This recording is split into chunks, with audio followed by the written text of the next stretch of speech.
What's going on, everybody? Welcome to the Backpacking Podcast. Jeremiah Stringer is here with me, the smartest man in Kentucky. And it is our Christmas episode, man. How are you doing? Ho, ho, ho. Merry Christmas. What's up, man? I'm doing great. How are you? Man, I am so excited to do this tonight, but a little bittersweet because this is our last episode of 2020. Yeah, it's the last live streamed episode that we're going to be doing. It's crazy to think about, man. And Ever? No, we're back in January. Oh, yeah. And we have a huge guest for that week, but we're not going to say who it is.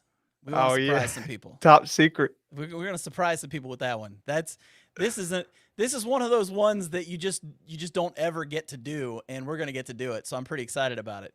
But tonight we got a cool guest too. Oh yeah. Oh yeah. Oh. We got a cool guest. And here's the best part. Here's the best part. So I just got told I'm in the wrong side of the screen. Where's it at? Right here. Wrong side of the screen. Oh, wait. We got more comments, too. We got Let the Beard Fest Begin. Doc Watson. Oh, that is a beard, man. Look at that thing. That's awesome, oh, Doc. Oh, my gosh. That looks awesome. And they like the Santa hat. That's nice. I appreciate that. Yeah. This is my Grogu hat. So I have my little hoodie on. Yeah, I don't think you saw the sides. Look at this. No, I didn't. Oh, elf ears. I like it. I like it. We're ready for Christmas, man. Merry Christmas. Ready. Like it is time. And what's great about tonight is we are going to have a beard fest in this place, and we've got one of the all-time great backcountry beards in the history of bearddom that's going to be on the show. Oh, and yeah, he's going to. Oh, you know why that's awesome? Why is that? Because tonight we are sponsored by Outdoor Beards and their new scent, Morning Brew. Jeremiah. We just had Matthew Treese on here like a month ago. Yes. All about this beard company that he has, Outdoor Beards, and he let us have some free beard products, balms, oils, all that kind of stuff. And I've been using it for the last couple months, and it is really nice. Really nice. He actually sent us that stuff like a few months ago, like I'd say a couple months before we even had him on. And I've been using the oil like every morning and the balm every night. And also, it is called Outdoor Beards for a reason. If you haven't listened to that episode, I would go back and listen to it, because we talk about he had everything in mind for people going outdoors. So they have these little tins that have a balm in it for your beard to keep it, from getting split ends or getting brittle and breaking off. And they're perfect size for backpacking. And the oil typically comes in a glass, like little bottle with a dropper. Nope. His is plastic, so it doesn't break inside your backpack. And then I know you like the little comb too. Oh, yeah. The comb's great because one side is really fine. The other side's a little bit wider, so you can really clean out that beard nice. And let's just be honest, it's awesome because he's got these beard balms that are in tins, but you can get these little tiny ones that you can take backpacking with you. It's just enough for about a week-long trip where you've got that balm with you that you can put in every single day, and it doesn't weigh much at all, maybe a couple ounces. And yeah. Let's just be honest, Jeremiah, when you're sleeping in the backcountry in a hammock or in your tent, and you've got if you're wearing a hoodie at night or you're wearing something to keep your face warm, you wake up the next day, that beard looks rough. That thing is aimed all different directions. It is nice to have something you can put in your beard. Yes, I'm excited. I haven't been drinking coffee this entire month, so I'm excited to get my hands on that new scent. Oh, I know, man. I know. I've got my coffee right here. So, Ohio State Buckeyes, by the way. Boo. Go Bucks. I can see our guest right now shaking his head no as I hold that up. So let's get past all this. Thank you again to Outdoor Beards for sponsoring this episode. Right now, I just want to welcome to the show a phenomenal guest, a guy who is doing everything he can to help clean up the outdoors. That's our good friend, Benny. Plug it in, Braden. What's going on, man? What's going on, guys? We're so glad you're on the show. So glad you're on the show.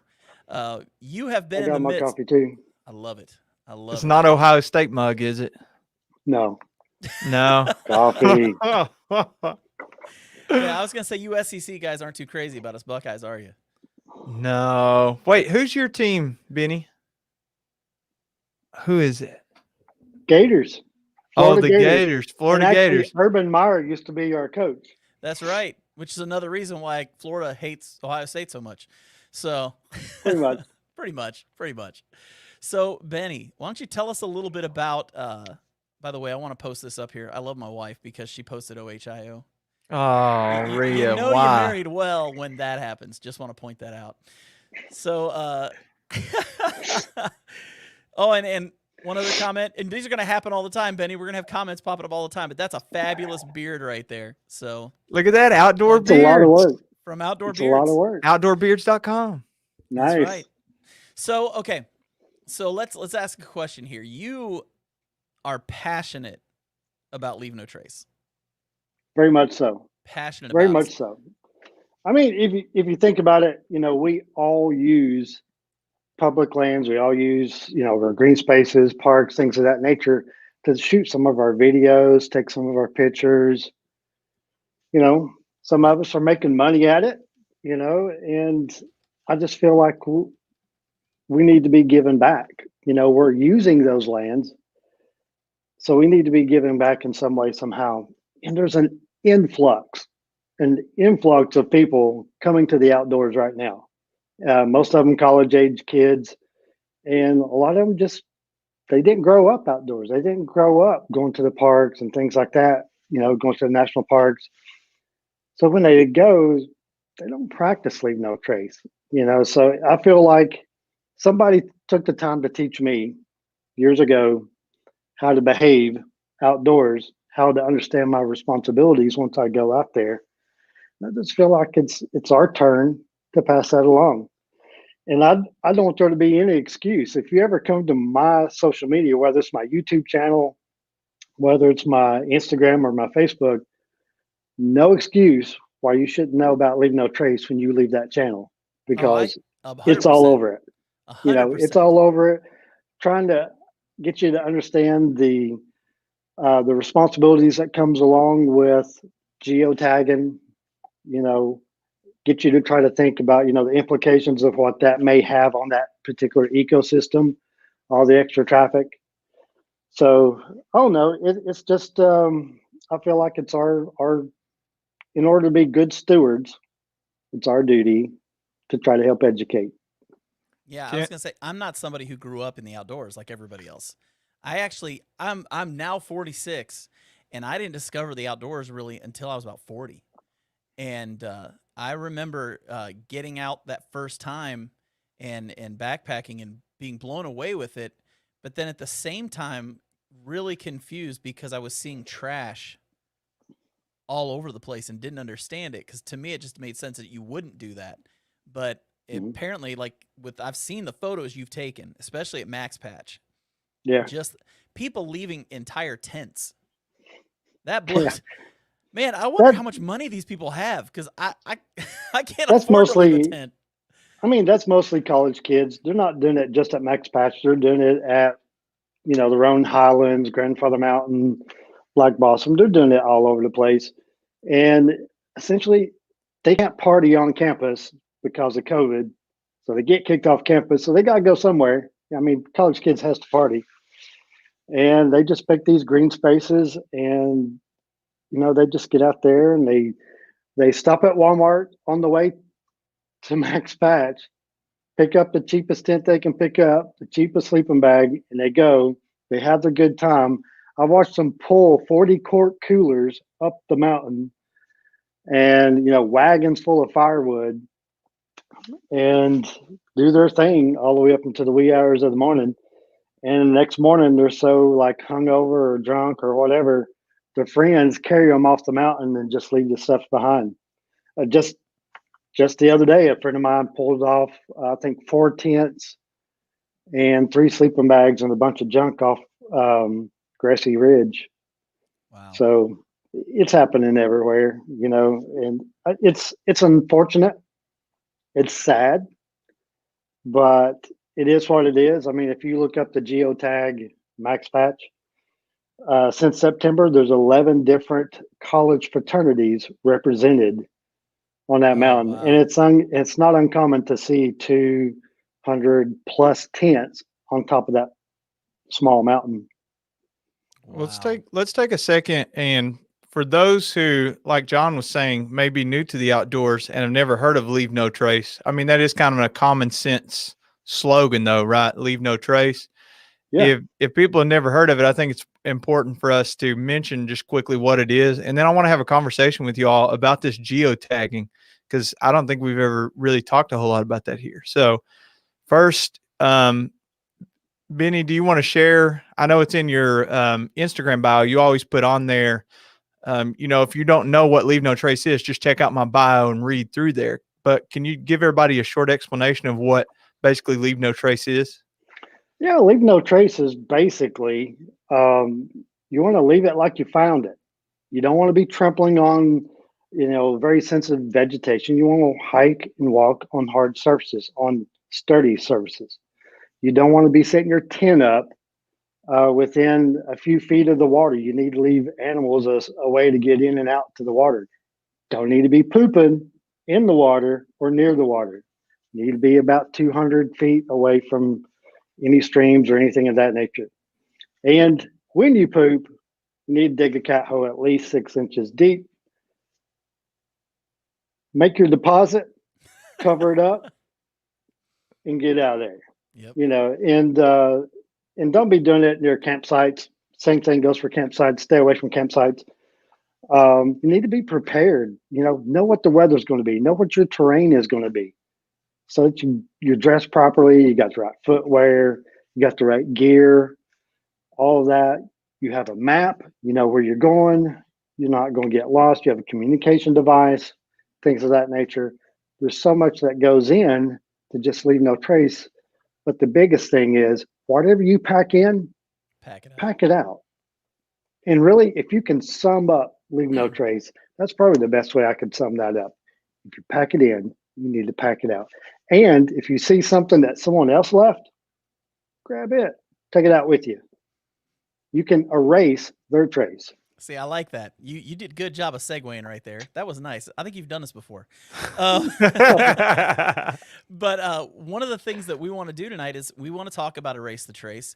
And we also want to, I know you're doing a big giveaway tomorrow. You're doing a big giveaway. Well, we're going to do a giveaway tonight for the best 2 stories that we have of you, everybody listening right now, watching right now. We're going to give out to the 2 best stories that we hear tonight. We're going to give away a year subscription to All Trails. And that is the full subscription. So you've got access to all the maps and all of that stuff. And we're going to make that happen tonight. So throughout the night, if you guys, like last week, we were asking about your wet out stories. This week, give us your pack it out stories. Tell us all about the trash that you've picked up on the trail. Maybe sometimes when you've gone out specifically just to clean up trash, whatever it is, tell us those stories in about 10 minutes before we close out tonight. We're going to have Benny help us pick out the best 2 stories of the night, and we're going to give away a couple memberships to All Trails.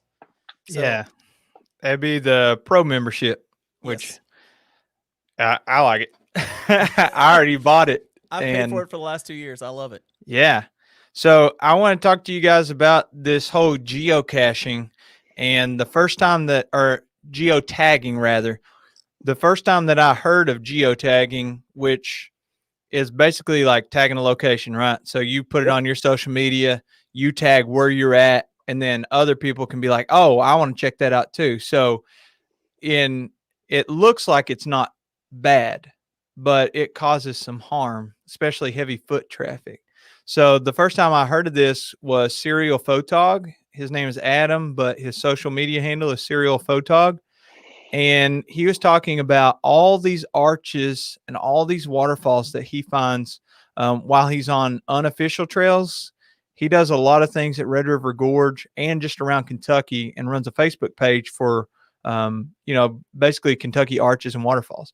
So he was talking about how he never tags these locations, because what happens is they become super popular. And like you said, there's nothing wrong with a fraternity, but it's too much traffic for 11 fraternities to send groups to one specific spot.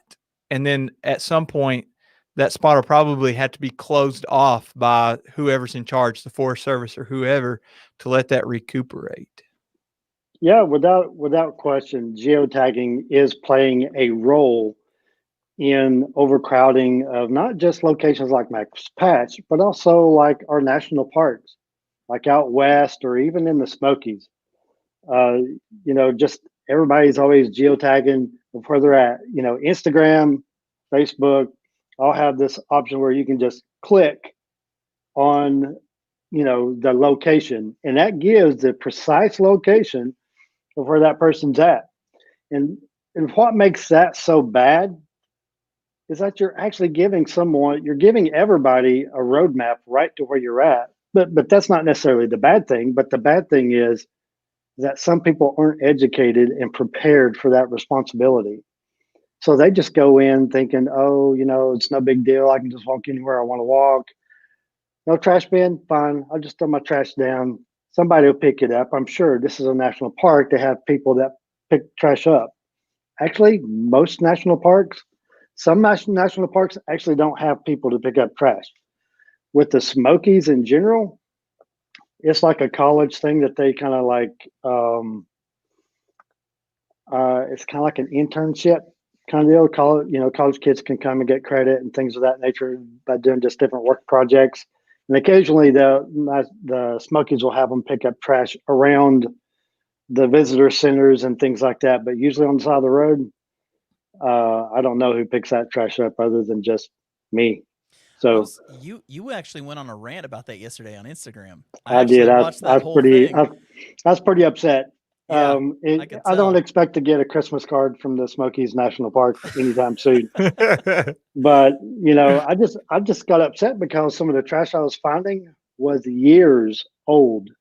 Like the plastic bottles were starting to break down, Yeah. and some of the paint or the labeling on some of the bottles were faded, and some of the bottles were kind of like older bottles. Like doesn't get sold anymore. That how companies will change their logos and different things like that.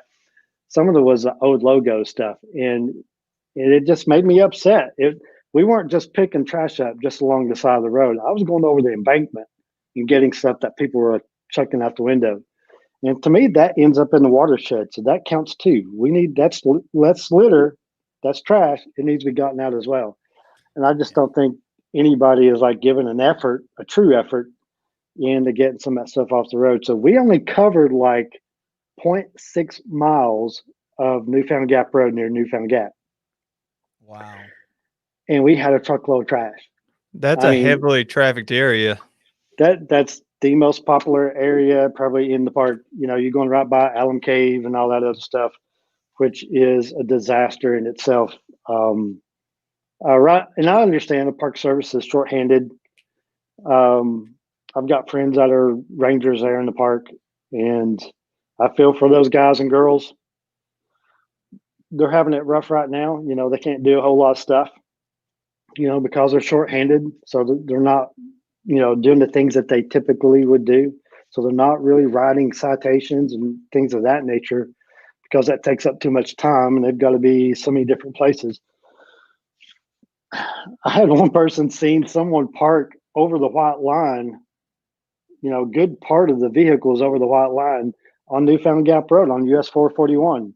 And that person, that vehicle was like stopping traffic, and someone just parked it, got out, and got on the trail. They didn't care. Um, it's those things like that aggravate me. That our rangers' hands are being tied. They can't do what they need to do. The budget's so tight that they won't hire anybody or can't hire anybody, and you know our support organizations like Friends of the Smokies, uh, they're already like going at so many different projects that's tough for them to like pull in a little extra money for some of these other projects that really need to be there. But in my opinion, this is my opinion only, I feel like that litter pickup needs to be priority one. Where people are, trash is as well. Yes. And if Yeah. you're the most popular, if you're the most visited national park in the United States, you're getting 12.5 million people a year that's coming in. That's 12.5 million worth of trash that's being dumped inside the national park itself. Well, I'm So, I glad. mean, I can show you all the graffiti that's written all over the walls, like the big wall there at Yeah. Newfound Gap that Roosevelt stood on top of and gave the historical speech. It's got graffiti on it. Whenever I was cleaning up stuff, when I was picking up trash at one of the pull offs, really beautiful, epic view. You look at the wall, it's graffiti. You look over the wall, you got trash. And then I stepped in some human waste while I was Oh, cleaning up. Yeah, that really set me over the edge, probably. But yeah. uh, but yeah, that wasn't really nice. But anyways, I guess bringing awareness is really what I just was my focus on that, and I dare to say that the Park Service is doing as much harm to the Smokies as the guests that are throwing down the trash. Yeah, you Because mentioned that. You mentioned that yesterday. ignoring the problem and allowing it to continue, you become part of the problem. Mm. Oh, I think it is. I think one of the things you said that's super important is their budget is so tight. Here's what I don't want this episode to be. I don't want it to look like I'm some virtue signaler who has never done any of this stuff, because I think it's important to point out, like, where I don't know about you guys, but where I started, I kind of grew up around the woods, in the woods, hunting, fishing, that kind of stuff. And then I started this backpacking, and and this is something that I had to check myself on, is doing the geotagging.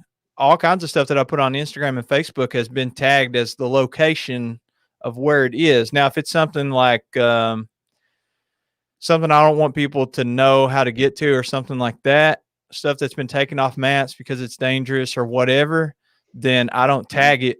But if it's at a spot that is like very well known, like Indian Staircase, or like a place you can just drive to, like at Red River Gorge, I've definitely tagged those. And that's something that I need to evaluate about myself. But my very Mhm. first trip backpacking, I got to the shelters in the Smokies. It was on the AT in the Smokies. And I remember after hiking 10 miles with this like 65-pound pack on and never backpacking before, I was like, oh my gosh, I don't know how I'm going to carry this the next several days. Like, I could just leave this full can of bug spray at this shelter. I could just leave these, whatever, maybe you brought cans of ravioli instead of something dehydrated. And then you're like, I don't think I can carry it. This is so heavy. Why did I bring 3 jars of peanut butter? Like, it doesn't make any sense. I can just leave I that don't like there. peanut butter. I told Well, him. that's true. With Peanut butter Jeremiah, though, party. Jeremiah doesn't bring like 3 jars of peanut butter. He'll bring like 15 bars of chocolate. That's what Jeremiah To will bring dip in with the him. peanut butter. That's right. Yeah, So, and I can tell you, I grew up here in East Tennessee. My grandparents lived at the very edge of the Cumberland Mountains. So, I mean, when I say at the edge, I mean literally at the edge. There was like a cliff top that bordered their property, and you could look over down into the East Tennessee Valley, and on a low humidity day, you could see the Smokies Oh, over wow. there. My grandparents would throw all their trash over the cliff from the time that I could remember to until they started like getting like dumpster cans and things like that up there on top of the mountain where they lived, because they lived very, very rural. But they would throw everything over, washing machines, everything. And I remember growing up as a kid, going through all that trash and getting out these old vintage like Coca-Cola bottles and RC cola bottles, stuff that would be worth a lot of money right now. As a kid, they were worth like 10 cents. So I'd take them down to the grocery store and cash them in. Yeah. I had no idea I was throwing away money whenever I was trying to get money. But, you know, I just remember, they just threw their trash over, out of sight, out of mind. And I just think that's just a culture that some of us have grown up in. I know whenever I visited Turkey, Turkey was just horribly trashed from one end to the other where we were at. The beautiful shores of the Black Sea, you'd have these little inlets there, and it'd just be all clogged up with trash. Or we'd go across this beautiful like pasture land, and you'd be trying to catch a picture of this epic sunset, and all this trash would be like in it, and you're trying to like frame it where the trash isn't. We need to be framing that trash. We Yeah. need to show people the trash. We need to show people the real view of the Smokies, the real view of our national parks, the real condition of Max Patch in these other places, so that people understand that, hey, we're in a state of emergency. We have an issue. We have a problem. We need to get a handle on this. And the only way we can get a handle on it is by making other people aware of it. And it's not to demonize nobody or anything of that nature, but you know, it is about bringing awareness and trying to like figure out a plan. I know the Forest Service. I think I was told the other day that they've already submitted the paperwork to shut down all camping and campfires at Max Patch. I think that's a temporary deal for at least a few years. Then after that, I think it's on the table to start permitting and move the trailhead further out so that you can't pull a 40-quart cooler up the mountain. So Yeah. Well, so just trying to make it a little more user friendly and definitely get rid of the parking on the sides of the roads. Yeah, and I was gonna say, I think a lot of this is, I think if you look at society as a whole, there were things that were once acceptable, Yeah, and they're not acceptable today. And exactly. this is just another one of those things where you may have grown up and this was okay your whole life, but it's not okay now. So there needs to be a change in it. So Or even be in a situation like these college kids, you know, they're not under mom and dad's thumb. So it's like I can do whatever I want. I can be whatever right, I want, you know, whatever. And they're just, you know, they're just doing their thing. And I get that. You know, I understand. I've been there before, but you know, at some point in time, I hope that they understand that, you know, that that's not cool. right. Well, Is hey, You know, it? but they did leave a 24 pack of Bush Light at Max Patch last time, and they were ice cold. I might have had 3 of them. A little well, treat I for did get cleaning up. paid. well, I did get paid. we got some questions for you starting up on the chat real quick, and I want to throw these in. Definitely going a little different direction on this first one, but it's plug it in. As an advocate for LNT, do you have any tips on learning to use a backcountry bidet? I have one, but I'm too nervous to give it a try. And this is a guy who actually sent one to Jeremiah to check out. So you might be giving Jeremiah some tips as well. I took it over the weekend and didn't have to use it. Oh, Nice, nice. Well, you know, I switched over to the bidet probably a year, 2 years ago. I can tell you it's eliminated all chafing, all that junk because you're washing your under region really good. So you're washing away all the salt deposits, you know, from sweating and all that, and all the salt crystals build up. That's just like sandpaper down there. yeah. So you're washing all that away. Plus, when you use a bidet, you're also forced to wash your hands. Now, most people who use TP, some of them you wash their hands, most of them don't. They'll just use little dab of sanitizer and go on with it. Why do you think the neurovirus is going like rampant on the AT in the first few months? Oh, yeah. Because nobody's washing their hands and everybody's touching everything that they, you know, everybody's doing this, you know, eating their food. So I'm a big advocate for the bidet, you know, talked Darwin into using one, and he seems to like it pretty good. As far as technique, I don't really, I don't know if we can go into technique details here, but I would love to do a YouTube video on it. That Can we not have any like visual like representation? it would be good. It would be good. And actually, I've been kind of working on it a little bit. I already know what I want to do, but part of me, you know, you have this scene of, you know, someone like you're walking, it's like, oh, I need to use the bathroom. So then you pull up your bidet and you walk over, you show yourself digging in the cat hole, and you stand over. Then the camera view is like waist up to here. You see your hands do this like you're putting your pants down, and then you drop out of sight. Then the next thing you see is like your close up of your face, and you're just kind of squeeze. And then one of those soft serve machines, you know, into a bowl. Don't use the Oh my strawberry ice gosh. cream. That would be really rough. Oh. Yeah, you gotta get the kind with the nuts and stuff. Yeah. Yeah, to me, it's so much lightweight. It's easier to go, and I mean, I typically use about 8 ounces of water. It doesn't take a whole lot of water to kind of clean yourself off down there. And carry a little thing of Dr. Bronner's. I carry a dry towel, a little light load dry towel. Yeah. Everything fits into the side of one of those little Z-Pack zip wallets, one of the little miniature ones. So you get that, get your liter of water. And I use the same bottle I drink out of. I never put my bottle down below my butt. I keep it up above, kind of like on my back so it sprays downward. So and I don't like squeeze it to where water's just flying out. It's unnecessary. You don't need that jet stream, huh? You don't have to have the jets going. Save that for when you're at the hotel. There you go. Get you a hot tub. Well, I'm going to read you a few. We've got some people starting to turn in some stories about cleaning up that they've done. Brittany Collins said, I was backpacking in Dolly Sods, and I shared a campsite with a young couple who the next morning left a metal fire grate and a cabin-style tent that I had to pack out. Longest 3-mile hike out ever. Metal fire grate. Those come in handy. It'd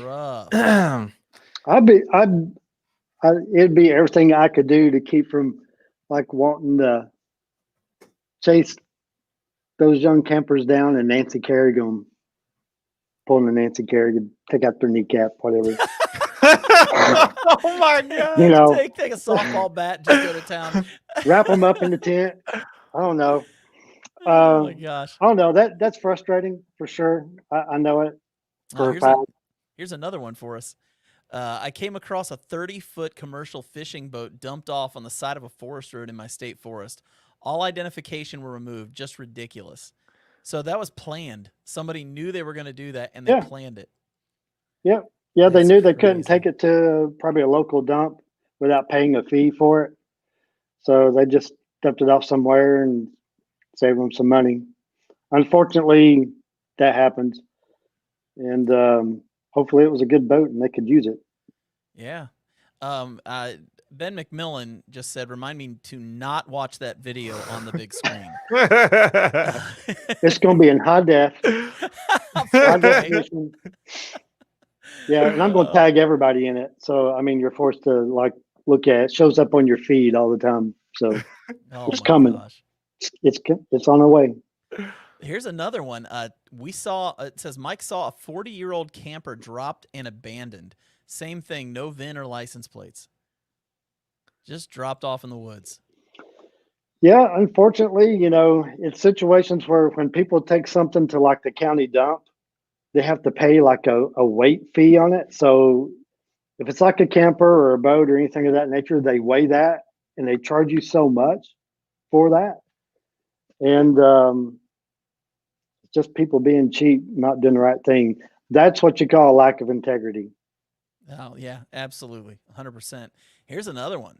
My wife and I were scouting camping locations, and we found a full bag of household trash strung up in a tree, and just a few yards away, we found an entire suitcase. An entire suitcase sitting out in the woods.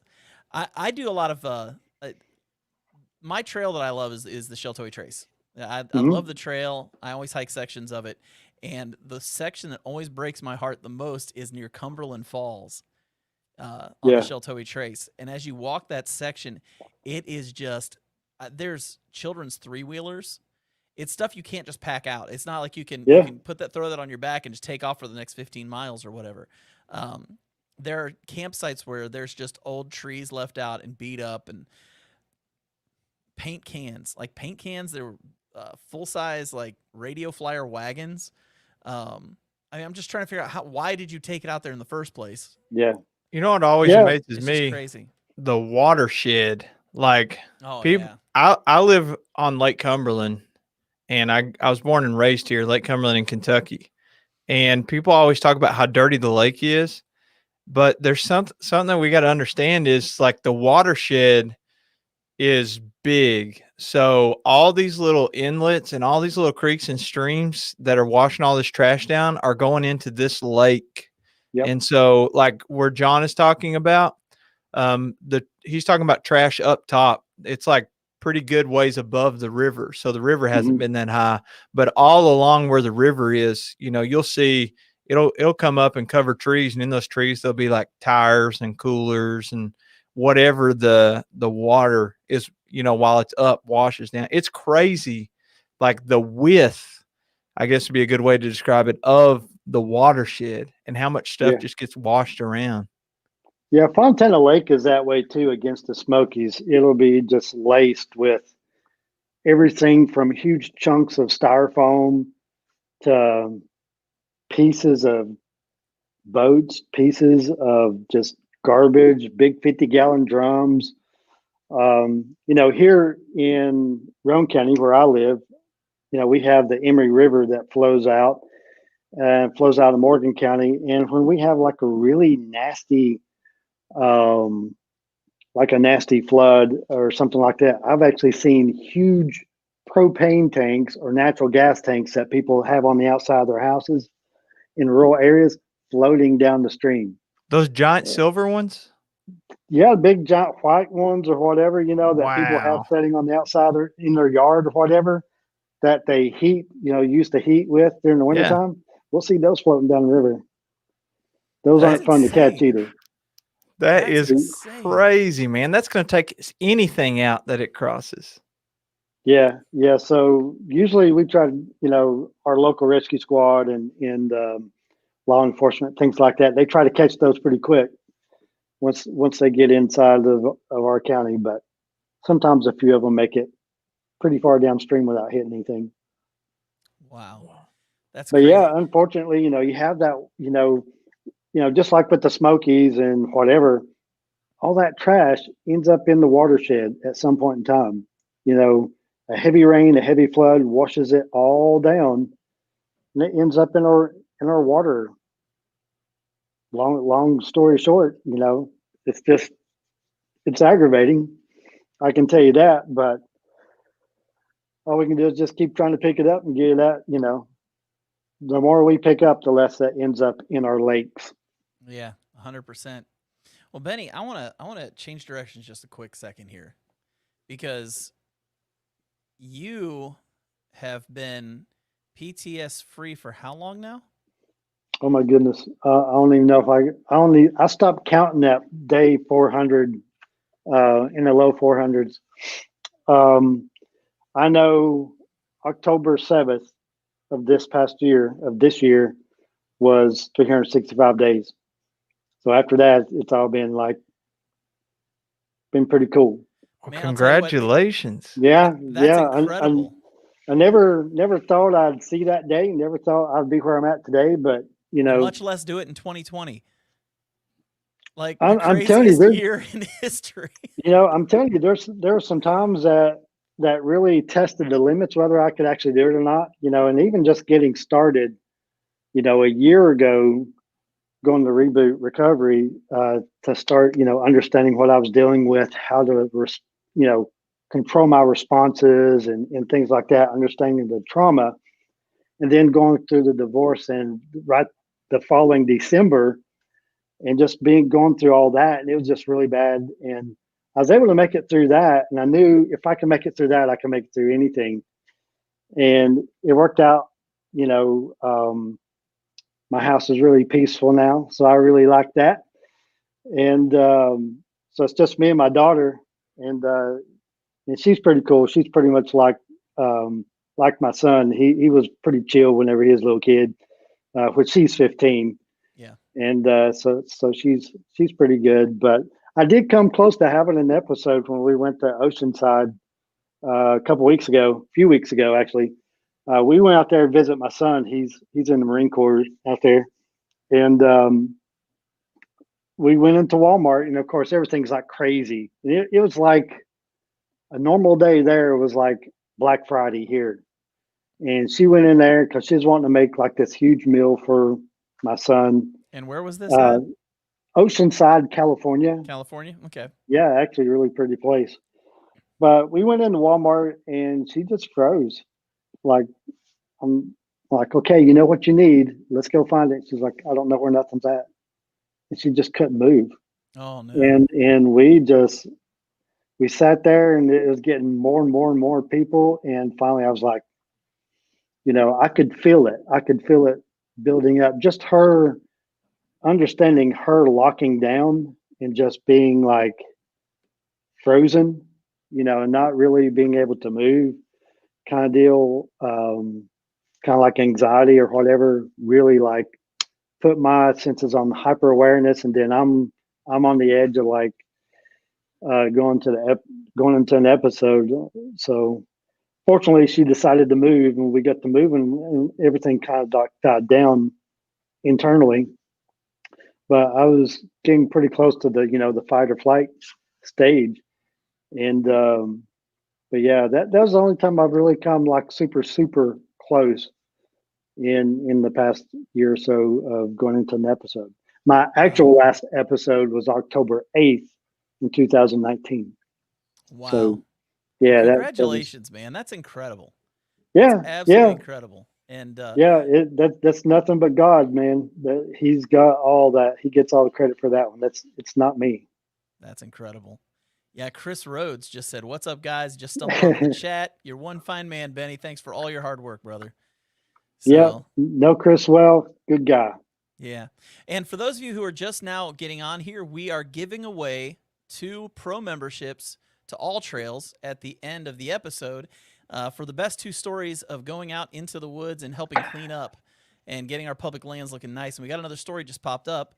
Tyler Campbell Outdoors says we came across an old buried in the mud Jeep Cherokee just north of Mariba on the Sheltowee. Tags removed, didn't look like anyone was coming back for it. A Jeep Cherokee. Wow. Jeep Cherokee, isn't that, I don't mean to trigger anybody, but isn't that the least Jeep worthy Jeep to take out mudding? Or is that I mean, I've seen them with the doors, the doors off, and it's got a lift kit, and it's got some big old mud tires and new suspension. But Yeah, Jeep, I've owned 2 of them. They're pretty good. They're good on gas. I never took mine off road though. people Mine, do. yeah, yeah. A lot of people do. I don't know why, but um, they're good for like road stuff, but they're not too good on off road stuff. You got to do a lot of stuff to it in order to get it ready for that. Yeah. Here's another story, guys. This is a good one. It says I was hiking and stopped where 2 other guys were. We joked around all night. They left before me and left a bunch of trash. I picked it all up.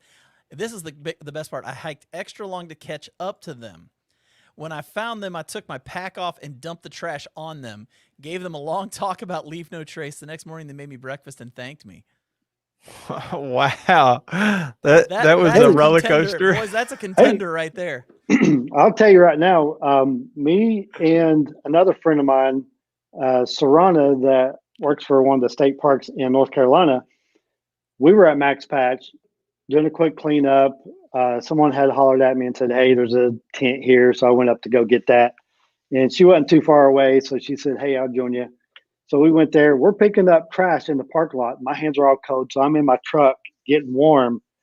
And I'm sitting there walking through the parking lot picking up trash. And these people pull up and they get out. And she turns around and starts walking the other way. And they throw trash right behind her.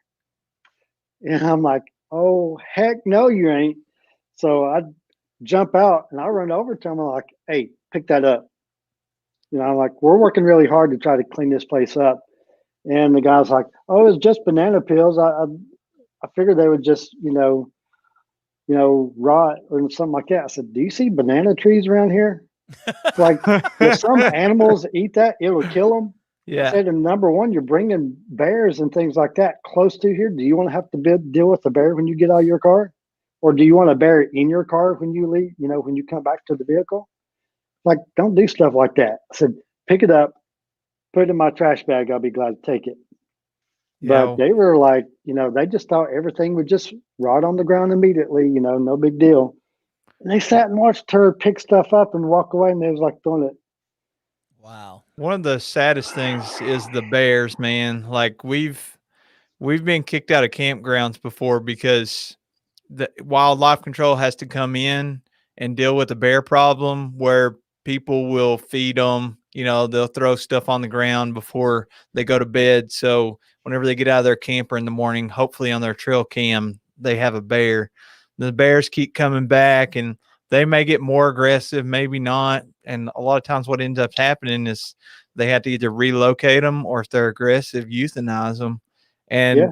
it just makes you so, I don't know, torn up about it, sad, because the earth does just fine without humans. Probably better without humans than with. Now, don't get me wrong, I love being alive, but we cause a lot of harm, and we just had to take responsibility for that, but the bears, they're completely innocent, even though, they they'll rip an animal apart. I guess that's pretty natural compared to what we're doing. Oh, there's no question. No question. I mean, the thing I get upset about is you go into the Smokies and you see like 1,500 people surrounding one little bitty bear and its cub, and they're within like 20 feet, 15 feet. You just want to grab everybody by the hair of their neck, pull them back, open their car door, help them back into their car peacefully, close the door, and tell them Don't Nancy Kerrigan it's them. time. It's Like, time just to get go in to the car. Denny's. It's time to go to Denny's. So go to Denny's, get some breakfast, Denny's. think about what you've done, and maybe we'll let you come back in. So yeah, Oh, man. because they're euthanizing, the Park Service is euthanizing these bears when they get aggressive towards humans. That's because the people are making them get aggressive, and that's the frustrating part. That I wish, we were able to have our rangers in those locations to start citing these people. Write them citations for doing stupid stuff. And I mean, you see videos of it all the time online of people getting too close to the bears and stuff like that here, and they think it's funny. Oh, I'll tell you, So I stayed in the Smokies one time in a cabin, and while we were out there, we had a box where we put all of our trash that was supposed to be bear proof. Supposed to be bear proof, and we had made baked beans or something, and we threw what was left over in the trash can and shut the lid on it, locked it all up, everything was good. I was sleeping in the front room, and I heard a huge banging noise early in the morning. I wake up, I look out the front window, and that thing is turned over, and the bear has gone in underneath this giant, probably 400 or 500-pound wooden container, and he has taken a trash can that barely fits into the area and turned it sideways and pulled out that bag of beans and ran up the hill with it. And people want to play around with those. They're so strong. They are so strong. I remember watching that and then going and looking at the trash can afterwards and seeing these huge punched holes in it from the paws of this bear. And people want to get that close and take pictures. And I just kind of want to grab people and look at them and go, you're an idiot. and you see people, I mean, you see them in vehicles all the time. I mean, they'll shred. They will absolutely gut, field dress a car in a heartbeat. You leave some Skittles or M&Ms underneath your seat, that bear's going to find it. And, you stop them by McDonald's on the way to the Smokies, so you have all those food smells. And you walk away from your vehicle, you get to your rental cabin, and you go inside, and a bear's in your car the next second. And there used to be one that used to hang out downtown Gatlinburg around Smoky Mountain Brewery. You just see him just kind of walking around, doing his laps. He actually lived over next to some apartments, some condos. It's kind of funny watching tourists. They'd be walking to go into the restaurant. Next thing you know, bam, there's the big bear, right in front of them. They're not expecting that. And, I get a lot of people saying, oh, where can we go see bears in the Smokies? Go to Gatlinburg. They're everywhere. Yep. Yeah, just go in the city. They're everywhere. Yeah, because that's where the food is. I was going to say, I hiked up the Little River Trail there near Gatlinburg. And we were going up to campsite 30, which is on the far end of the site, or the far end of the trail. And we were camping out there. But on the way, we had so many people walk by and go, there's a bear up here. You should hurry so you can see it. And I'm thinking to myself, I don't want to be anywhere near that bear.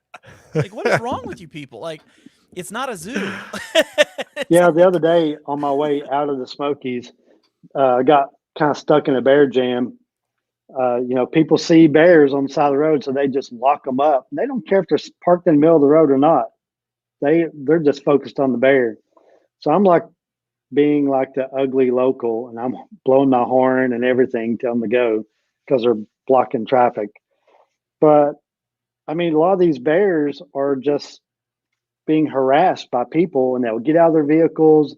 They'll stop in the middle of the road, get out of their vehicles to go look at the bear, and leave their vehicle right in the road, so traffic can't do anything. That's whenever Dude, you wish. That's when you wish you had a ranger that was allowed to write citations. Yeah. That's I've been in a bear jam before. That's what I call them bear jams because that's what Yep. they are. It's Yep. like they just leave their vehicles right there instead of pulling off the Yeah. side of the road and letting other people get around. And you can be stuck there for up to hour, 2 hours, not moving Yeah. at all. And Yeah. it was all It's because somebody stupid. saw a bear. Yeah. It kind of makes me want to go pull somebody's valve stem out Yeah. while they I like walk away that. from the vehicle. Just when I was hiking, doing this section from Damascus to Grayson Highlands on the AT, then there was like a shelter. I don't remember the name. It might have been like Thomas Knob or something like that. Yeah, Thomas And Knob Shelter. yeah, Yeah. so they had, I think, had recently closed it, but they had opened it back up because they closed it because of bear activity. Like that's a Mhm. high bear activity area Yeah. anyway. But with these bears had just like demolished the bear boxes, like had completely flipped them over. And I don't know how much those things weigh, but I mean, I don't think I can lift them. And they put electric fence around them. Well, here on the East Coast, a lot of times we'll use like those Klein toolboxes, that you can get at Home Depot or something like that as bear boxes. They're not rated for that. What they need to be doing is buying actually bear bins that they use in the national parks. Let's say like out west, uh, those things bears can't get in those. Yeah. But Yeah. these little like Klein toolboxes or whatever that you get at Home Depot, they're thin metal. Bears, the hinges on them aren't strong. Bears can get in those pretty easy. Yep. It's all fun and games till you get mauled by a bear. That's Greg it. Martin Tell one Outdoors. thing you can't. We got another good story here from Midwest Backpacker. He said, this is Jeremy. He said, I came into a campsite. The hiker was packing up from the night before. She started leaving and left her cook kit, 3 days worth of clothes, and a package of paper napkins. Said her pack was too heavy. Ugh. Wow. What in the world? Who was it that was telling us that a lot of times it was people on horseback that does a lot of trail maintenance and cleanup? Because I was That's complaining. along the Sheltoe Trace, actually, that they do that. I think it's very common in other areas because I was complaining that like sometimes I walk on trail and it's beat up by horses. And I think it was on this podcast, and they were like, "Well, don't complain too much because the people on horseback are the ones that are carrying out a lot of stuff that's left over from people." Do you remember who that was? Yeah, that was you and I talking about it because there was a big conversation about it on Facebook, actually, in a Facebook group where they were talking about that. And not only do they do a lot of the cleanup of trash, but they also do a lot of the trail maintenance, actually cleaning up the trail. They'll be the ones that bring in bags of sand and dirt and fill in the areas where the horses have destroyed the parks and everything. I think Ricky Vandegrift might have mentioned it because I think he was a ridge runner. Yeah, he was. Yeah. What were you going to say, Benny? Sorry, I didn't mean to cut you off there. Well, in the Smokies, a lot of times you'll have people on horseback that'll either carry out stuff, or whenever they're doing like a trail project, they'll use the horseback to carry in some of the heavier materials to do some of the work, like whether they're rebuilding a privy or maybe doing some maintenance on a shelter. They'll use horseback to bring those things in. Gotcha. Very useful resource. But I'm one of those I'm with you. I hate seeing a trail where horses are allowed because they rut out the trail so bad. But at the same time, the horses do, provide a lot of usefulness when you're talking about maintenance and things of that nature. So it's kind of a love-hate relationship. Yeah. Sometimes they overlap. We had somebody here with a story about a bear encounter. It said we've had 3 encounters while camping. One circled my tent, growling at 3 a.m. It was pretty intense. I banged on a fire ring and sang Led Zeppelin's Immigrant Song, and it went away after 20 minutes. That is a long rendition of Immigrant Song, I just want to say. That is awesome. That'd be intense. That would be That's a intense. bear deterrent. Is Yeah. Led Zeppelin. Well, guys, we are at the 56-minute mark. We need to pick out a couple winners for these all trails. So, what stories do you, like, just sitting here thinking about the stuff we've talked about, what sticks out in your head? Well, we got quite a few. And I remember we said one was a real contender. I don't remember which one that was, That but would I be would. stop where two guys were. We joked around all night. They left a bunch of trash, and he actually went after them. I think that guy's winner. I think Richard Stamper is going to win one of He these. gets my vote. Unless, Richard, if you already have the pro membership, let us know and we'll give it to somebody else. But Or you could get it. That could be your renewal. oh, could be a renewal or Get you a Christmas free renewal. gift. Yeah. So that was a good one. There was the this one that was the my wife and I were scouting locations. We found a full bag of household trash, and just a few yards away we found an entire suitcase. And something was commented on about that after. It said, I was afraid I would be afraid of opening the suitcase and may contain body parts. And he said, yes, our thoughts too, but luckily it was empty. So they apparently packed that stuff out. So I was that's thinking another that. one. I was Yeah. thinking that. That was a good one. There's one more that was really good up here. There was Brittany's here. The one in Dolly Sods. She's sharing a camp with people who left a metal fire grate in a cabin-style tent that she had to pack out for 3 miles. So That's definitely worthy. yeah. So I like Brittany's. you like Brittany's? Yeah. All right. That's a lot of it's- hard work. She needs to be rewarded for that hard work. Absolutely. So Brittany and Rich, you guys are our winners. I know Richard Stamper. That dude's from out west. So good looking out, guys. Good looking out. Yeah, Enjoy. Shoot us an email to backpackingpodcast@gmail.com. And Jeremiah will take care of you. He's We'll the get guy- you hooked up. He's the smartest man in Kentucky, so he can make sure that you get everything you need It's all alleged. from this. Well, Benny, it has been awesome having you on the show, man. Yeah. And we will all be excited finding out who wins the hashtag Erase the Trace challenge tomorrow. You've really put in a lot of work on that, and I'm excited to see the results. Yeah, Real we'll be excited to see doing that. 3 drawings, one at 9 a.m., one at noon, and then one at 3 p.m. And you're not going to win just one item. You're going to win like a bunch of items. So all this stuff will be coming directly from, the corporate partners. So it's going to be like Christmas at Christmas. And so people like Ultra is going to be sending, you can win a pair of Ultras, a brand new Sub Nero Z-Pax backpack, Wow. app gear, hoodie, Enlightened equipment, Revelation quilt, just so much more stuff. I mean, it's going to be like pretty dang cool.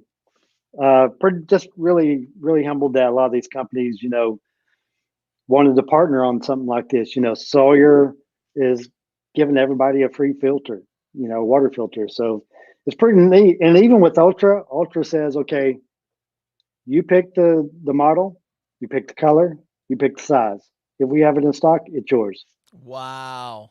How incredible is that? That is cool. You want to see something So- else that's cool? You want to see something else What's that's really cool? Brittany just said, thanks, guys. I already have the pro membership, though. I would love to share the love with somebody else. So Love it. that's really cool. Brittany, if you know someone who needs it, when you email us, let us know who that person is, and we will be sure that they get that membership. That is just awesome. Outstanding. That is awesome. Well, Benny, why don't you give everybody a rundown of how they can find you on social networks and YouTube and all that kind of stuff? Why don't you just give everybody the rundown of your stuff? Well, it's pretty easy. If you just look up Plug It In Hikes on Instagram, Facebook, YouTube, you see this mug, it's me. Or you might see like this logo. That's kinda Yeah, cool. Ben said he sent that to you. That's Yeah. awesome. Yeah, she's pretty sweet. I like that background design that he did on that. So that's kind Yeah. of cool. And so just real quick, we're also doing a different project next year, TN56, where we're going around all 56 state parks. And we're also sharing stories of other first responders struggling with PTS. So we're doing that. So we'll have hopefully some of these up for sale to support that effort and raising money for reboot recovery and things of that nature. That's So awesome. pretty neat. And I Pretty think neat. that we talk some about that in our last episode with you. Like if people wanted more information or hear more about it. Yeah, and that has its own Instagram as well right now. Look up Project TN56, and you can go and follow that and follow all the stuff that actually starts at the very first of the year. So we'll probably do my story first, and I'll do it at Frozen Head, home of the Barkley Marathons. About 50 miles of trail in there, and also we're visiting all 56 state parks, but we're also hiking all 1,300 miles of trail within those park boundaries. So we got a busy year in addition to the TGO in Scotland and possibly the JMT over in California. Oh man, it But just yeah, sounds like you have a rough life, man. it's terrible. It's terrible. It's terrible. And I'm campaigning. I'm campaigning to go to Iceland as well. There's a filming project that's going to be going on over there, and so I'm campaigning to be part of that crew because I'm pretty good friends with everybody that's going, anyways. And so I'm lobbying pretty hard. That's awesome. That's awesome. I hope you get in, man. I Yeah, really enjoyed Highline. I loved Highline. I've watched it about 3 times now, yeah. and Well, really enjoyed it. it's Outmersive Film that's doing the filming project. It's going to be kind of similar to Highline, but a little bit different. And Very cool. but yeah, Highline, it's still out there. People can go see it. It's on Amazon Prime. You can do Google Play. You can do iTunes. Just look up Highline. You see the poster right there. That's Yeah, the visual movie poster. And you can check out the beautiful terrain of Utah and hear some incredible stories of people who hike and why they hike, including mine. yeah. That I will say that's what made me go back and watch it over again. The stories are unbelievable. Yeah, they Absolutely really unbelievable. are. They really are. And even some of the stories I didn't even know about some of the guys, and I've been friends with them forever. So it just shows you how deep and how detailed some of those stories were gotten. Yeah. And I think maybe eventually we're going to do a smaller mini documentary to pick my story up where Highline left off and share a little bit of that. Maybe Project TN56 might be a part of that project. That's awesome. That's awesome. Yeah. Well, Benny, thank you so much for being on tonight, man. Yes, sir. It It's it always has fun been to hang awesome. out with you guys. Oh yeah, dude. Always, always. We're Yeah, gonna have you on we need again. to I mean, figure out how to do this without like all this computer stuff. Like actually get together. I'm 1 hour from the Kentucky border. well, we have done this podcast from a fire pit before, right? Like we've actually done this around a campfire. So there's nothing saying we couldn't come down and meet you in the Smokies at some point.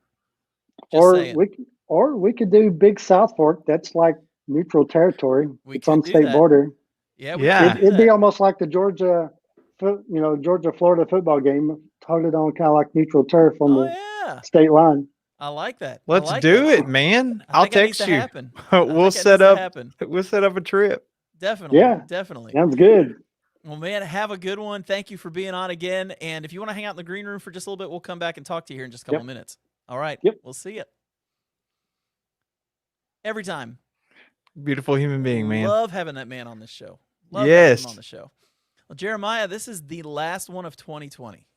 Yeah, the last live stream of 2020. And for those who have been enjoying the podcast, we do have some other episodes that are going to be coming out that they don't have a guest, but we made a little extra content for you guys. We love you. Yeah, those are going to be on Anchor soon and actually on the Backpacking Podcast YouTube channel, which does exist. Yes. So if you're interested in checking that out, you can go there and check those out. There will be video up of those podcasts. And like I said earlier, we have a huge, massive guest who is not just infamous in the backpacking world, but also infamous in the world, period. I'm just going to leave it at that. I don't want to give any other clues. And we may even throw it out there at some point that we are maybe having a maybe we'll just, I'm just saying this, I haven't even talked to Jeremiah, but maybe we'll have a giveaway. If you can guess who this guest is and guess it correctly, maybe we'll throw out a little giveaway for that. I'm having fun giving away stuff, Jeremiah. We've done this for 2 shows in a row, and I'm enjoying this giveaway stuff. So maybe we can do a little giveaway if somebody can guess who our first guest of the next season is, because I don't think they're going to, Jeremiah. No, I don't think so, but it's very exciting. Yeah, it's not Barack Obama. But we do have a really cool guest that's going to be on the show, and we're excited about it. And it's going to be fun. Next season is going to be fun. We got a lot of things already lined up, and it's going to be crazy. Awesome, man. It's going to be crazy. Well, I've had fun tonight, dude. This is great. Yeah, man. You got anything else to say before we sign off for the year? Much love, folks. We'll see you soon. Absolutely. Have a good one. Thanks for tuning in tonight, guys. Have a great night, and we will catch you in about a month. Merry Christmas.